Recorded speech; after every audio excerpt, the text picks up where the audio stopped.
Isang mapagpalang araw sa bawat isa, lalo na sa buong mundo.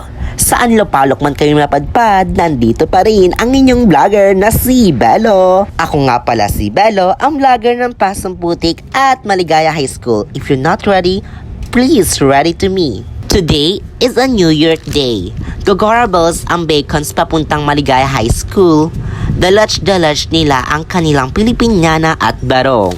Dalach-dalach na rin namin ang profitability. Today's is special days because it's Bello days because aking kami ng bonggalos.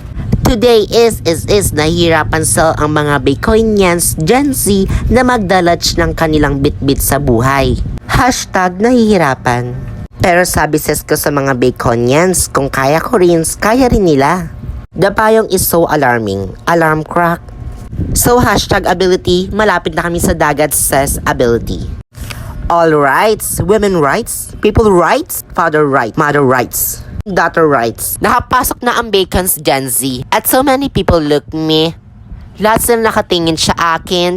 Hashtag nakatingin. Hashtag naglalakad na kami.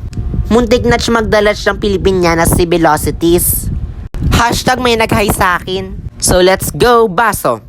So ayan, nasa room na kami at nagbuhat na rin kami ng mga upuan. Do you know people, the upuan is so alarming. Hashtag it's so bigat dalen. Hashtag it's so bigat pero kakayanin naman hanggang dulo lumaban sa buhay.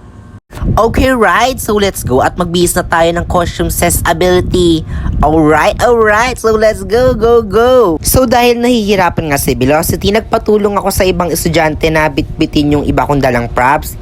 At super bait nila. Thank you so much siyang tumulong sa akin. God bless. So do you wanna fight? Eme! So boogie! So Velocity is waving. So kung makikita ninyo na wala ng mga upuan, inalis na namin. At Galio is dancing. So good. Okay, ability, right? Ability. Nakabihis na si Velocity at ang Bacons Gen Z. Una po namin ginawa ay nag-contemporary dances po kami. At nagpakita na rin ang Diyosa ng kalupaan ng karagatan at kagubatan sa buong mundong Diyosa. At hashtag nagkakagulo na ang mga Bacons Gen Z. Kanyang-kanyang mundo ang mga ate ko. Nag-aayos sila ng buhok, yung iba nagme-makeup, yung iba nag-lipstick. So mga ka-Velocity, nagbihis na po ako dyan dahil kailangan po ako sa Kabanata 2. May sin rin po ako doon. At ayan naman si Alab, ang aking BFFs. So ayan. Hashtag nagpapakita naman ang ating Diyosa ng kagubatan at kalupaan. Honestly and totally, medyo kinakabahan talaga ang isang Bello ng Velocity.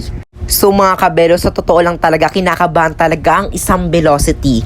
This is so alarming. So mga ka-Velocity, hanggang dito na lamang. Maraming salamat sa pakikinig nyo sa akin. Hashtag bye-bye!